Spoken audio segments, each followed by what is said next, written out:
Ötən gün Bakı şəhərində keçirilən möhtəşəm hərbi parad təkcə Azərbaycanın hərbi qüdrətinin və qələbə sevincinin təntənəsi deyildi. Bu tədbir eyni zamanda Azərbaycan, Türkiyə, Pakistan qardaşlığının canlı, təsirli və möhkəm təzahürü idi. Üç qardaş ölkənin hərbi bölmələrinin bir sırada addımlaması, eyni səhnədə dalğalanan üç bayraq bu dostluğun sarsılmazlığını həm də bölgədə sülhün və sabitliyin təminatçısı olan birliyin gücünü bir daha nümayiş etdirdi.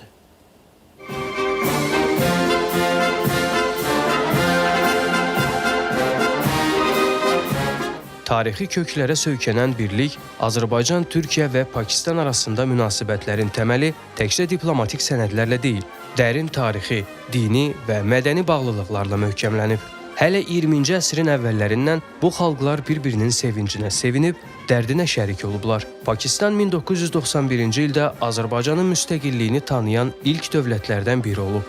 Türkiyə isə qardaş ölkə kimi hər zaman Azərbaycanın yanında dayanıb.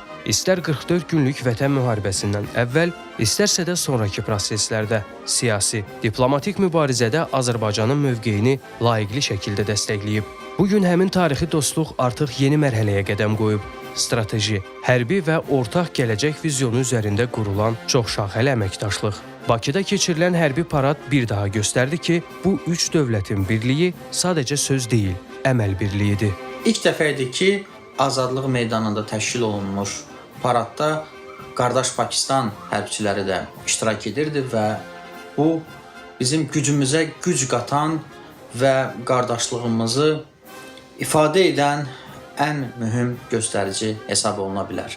Pakistan və Azərbaycan arasında çox sıx bağlılıq və qardaşlıq telləri mövcuddur. Vətən müharibəsində də Pakistanın Azərbaycana siyasi və mənəvi dəstəyi çox yüksək səviyyədə idi. Pakistanın Azərbaycana bu cür güclü siyasi dəstəyi ona imkan yaratdı ki, kənar geosiyasi mərkəzlər Cənubi Qafqazda gedən hərbi əməliyyatlara müdaxilə etmədilər. Qələbə paradı Azərbaycanın hərbi gücünün və siyasi iradəsinin nümayiş etdirilməsi ilə yanaşı, həm də Ermənistan cəmiyyətində yeni reallığın qəbulunu şərtləndirdi. Belə ki, Ermənistanda bəzi sosial şəbəkə istifadəçiləri bunu reallığın qəbul edilməsi kimi qiymətləndirib.